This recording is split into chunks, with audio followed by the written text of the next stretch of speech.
బస్సుల మంత్రి పొన్నం ప్రభాకర్ సార్ జోషు మామూలుగా లేదు కదా. బీసీ మంత్రి గారు ఎవ్వలకు కూడా ఎనతట్టు లేడు.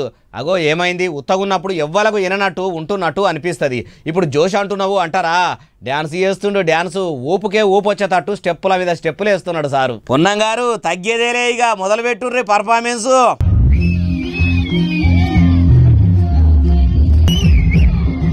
వారెవ్వ ఏమన్నా చేస్తుర్రా డ్యాన్స్?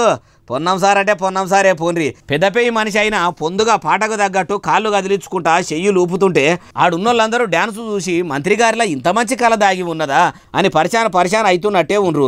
మరి ఇంత సంబరంగా డ్యాన్స్ ఏడ చేస్తుండు అంటారా? ఏడనో కాదు, ఉస్నాబాద్లో తీర్చు పండుగ జరుగుతున్నదట. అగో ఆడికి ఆ ఇరువడ్డాడట. ఎక్కడైతే తండాల్లో ఇంకా సౌకర్యాలు అవసరం ఉన్నాయో ఈ తెలంగాణ ప్రభుత్వం, రేవంత్ రెడ్డి గారి నాయకత్వంలో ఉన్న మా ప్రభుత్వం ప్రజాపాలన ప్రభుత్వం వాళ్ళ పట్ల ప్రత్యేక శ్రద్ధ తీసుకునేటువంటి ఆలోచన చేస్తా ఉంది. కాబట్టి ఇన్నరా తండాల తలరాత మార్చేందుకు మలి సర్కారు ముంగట ఉందనుకో వచ్చిండు. అయ్యా పొన్నం గారు, మీరు మాట అంటే తప్పనోళ్ళు, మడిమే దింపనోళ్ళు. మీ కాంగ్రెస్ సర్కారు వాళ్ళు అన్నమాట మీదనే ఉంటారు. కానీ ఇప్పటికి 9 నెలలు దాటిపోతున్నా ఇచ్చిన 6 గ్యారెంటీలు పురాగా అమలైతే లేవు. బస్సులు కూడా పురాగా ఆపుతలేరట. వీటి కత్యందో ముందుగాల చూడుండ్రి.